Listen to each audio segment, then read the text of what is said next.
Você já tomou uma decisão no calor do momento e depois se arrependeu profundamente? Já disse palavras que queimaram relacionamentos, fechou portas que talvez nunca mais se abrissem, ou olhou para alguém com um coração turvo, julgando sem conhecer toda a verdade?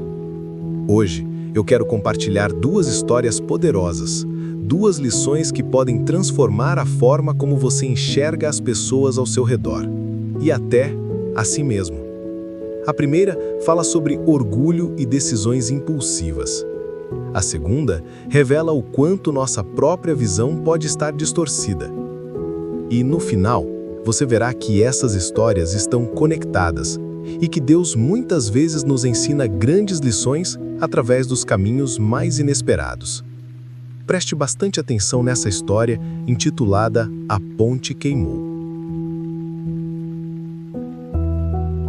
Elias era um homem trabalhador, dono de mãos calejadas e de um orgulho que falava mais alto que a razão. Com esforço próprio, ele havia construído uma ponte de madeira que ligava sua fazenda à vila. Aquela ponte não era apenas um caminho, era sua conexão com a vida. Vendas, amizades, encontros na igreja, tudo passava por ali. Mas havia algo em Elias que poucos viam. Um coração que se fechava rapidamente diante da ofensa. Pequenos gestos de mágoa se transformavam em raiva silenciosa. E a raiva, quando não contida, virava decisões que marcavam não apenas a ele, mas todos ao seu redor. Um dia, um simples problema virou guerra. Um vizinho, Miguel, discutiu com Elias sobre uma cerca deixada aberta. Palavras afiadas foram trocadas. "Foi você que deixou a cerca aberta", acusou Elias. "Não, Elias, foi você, eu vi", respondeu Miguel, tentando manter a calma. A conversa subiu de tom e, movido pela raiva, Elias gritou: "Nunca mais quero ver você atravessando a minha ponte." Por alguns segundos, um silêncio pesado tomou conta do local. O vento parecia sussurrar que aquela decisão era maior do que a simples discussão sobre uma cerca. Mas Elias, cego pelo orgulho, não percebeu que cada palavra carregava consequências que se estenderiam muito além daquela tarde. Naquela mesma tarde, Elias pegou querosene e fósforos. As chamas iluminaram a noite enquanto a madeira queimava, estalando no ar. Para ele, aquele fogo era símbolo de vitória. Mas o que ele não sabia é que dias depois precisaria daquela ponte mais do que nunca. Nos dias seguintes, cada passo que dava parecia ecoar o arrependimento que ainda não havia chegado ao seu coração. Ele tentava se convencer de que a ponte não era importante, que podia encontrar outros caminhos. Mas no fundo, sentia um vazio e uma ansiedade que não conseguia explicar. A filha de Elias adoeceu gravemente. O único médico capaz de atendê-la rapidamente morava do outro lado do rio. O caminho alternativo era longo e perigoso, e a chuva tornava o trajeto quase impossível. Quando chegou à beira do rio, exausto, viu Miguel. E ele não estava ali para brigar. Estava reconstruindo a ponte. "Anda logo, Elias. Sua filha precisa de ajuda", disse Miguel sem rancor na voz.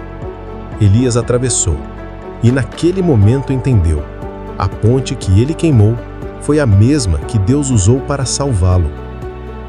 Talvez a ponte que você destruiu seja um relacionamento, uma oportunidade ou até um caminho de fé. O perdão nem sempre é sobre o que o outro merece, mas sobre o que nós precisamos. E amanhã, pode ser que você precise atravessar de novo o que decidiu queimar hoje. Assim como Elias aprendeu sobre reconstruir pontes, existe outro tipo de barreira que nos impede de viver em paz. Não é uma ponte quebrada, mas uma visão distorcida da vida e das pessoas ao nosso redor. E muitas vezes essa distorção está bem diante dos nossos olhos, escondida por orgulho, mágoa ou preconceito. Observe com bastante atenção nessa outra história e em seguida tire as suas conclusões. A janela suja. Clara tinha um hábito matinal. acordava cedo, preparava seu café e se sentava diante da janela da cozinha. Dali, via o quintal da vizinha Ana e quase sempre reclamava sozinha. Mais uma vez, lençóis encardidos. Ela não sabe lavar direito? Com o tempo, aquela crítica virou rotina. Clara nem se dava conta de que, sem conhecer a vida de Ana, já havia criado uma imagem negativa dela. Cada manhã reforçava sua ideia. Ana era descuidada, preguiçosa, alguém que não merecia atenção ou consideração. Mas o que Clara não percebia é que, ao julgar Ana, também se afastava da própria paz. Cada resmungo, cada crítica silenciosa era como uma pequena pedra adicionada ao peso que carregava no coração. Ela vivia presa a uma visão distorcida da realidade e nem sequer sabia. Em alguns dias, mesmo sem perceber, começava a comparar outras pessoas com Ana, criando padrões e expectativas que não existiam. A própria alegria de Clara se tornou condicionada a observar defeitos e não virtudes. Seu olhar, tão acostumado a criticar, começava a distorcer a percepção de tudo e de todos. Meses depois, num dia de faxina, Clara decidiu limpar a vidraça da cozinha. A água suja escorria pelo vidro, levando embora poeira, manchas e marcas antigas. Cada movimento do pano parecia também limpar algo dentro de si, um ressentimento antigo, uma irritação silenciosa, um olhar enviesado. Quando terminou e se sentou novamente, ficou surpresa. Os lençóis de Ana estavam brancos, impecáveis, brilhando sobre o sol. Pela primeira vez, Clara percebeu detalhes no quintal de Ana que eram bonitos, organizados e cuidadosos. Pequenos sinais de amor e esforço que antes passavam despercebidos. Foi então que ela percebeu. O problema nunca esteve na roupa da vizinha, mas sim na sujeira da sua própria janela.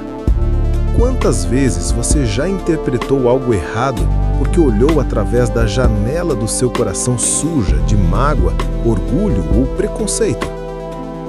Quando limpamos essa janela, começamos a ver beleza onde antes víamos defeito e graça onde antes só víamos erro.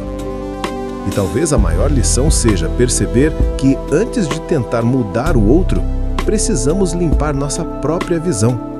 Só assim conseguimos enxergar a verdade e a bondade que Deus colocou ao nosso redor. 2 histórias, 2 lições. Na primeira, Elias aprendeu que não vale a pena destruir um caminho que amanhã pode ser necessário. Na segunda, Clara entendeu que, antes de julgar, é preciso limpar o próprio olhar. Pense nisso. Será que hoje você precisa reconstruir uma ponte que queimou? Ou será que precisa limpar a janela pela qual vê as pessoas? Porque, no fim, tanto as pontes quanto as janelas têm algo em comum. Ambas conectam e ambas podem se tornar obstáculos. A escolha de reconstruir ou limpar é sua. Hoje, pare e reflita. Qual ponte você precisa reconstruir? Qual janela do seu coração precisa ser limpa? Não espere mais. Tome a decisão agora. Reconstrua, limpe, transforme e permita que a luz de Deus ilumine seu caminho, mostrando que sempre há esperança e novos começos. Se esta mensagem tocou o seu coração, deixe o seu like para apoiar o canal. Inscreva-se para receber mais conteúdos que fortalecem sua fé e coragem. E compartilhe com alguém que precisa ouvir esta palavra hoje. Cada ação sua ajuda a espalhar esperança e transformar vidas. Que Deus lhe proteja e lhe cubra de bênçãos e sabedoria hoje e sempre.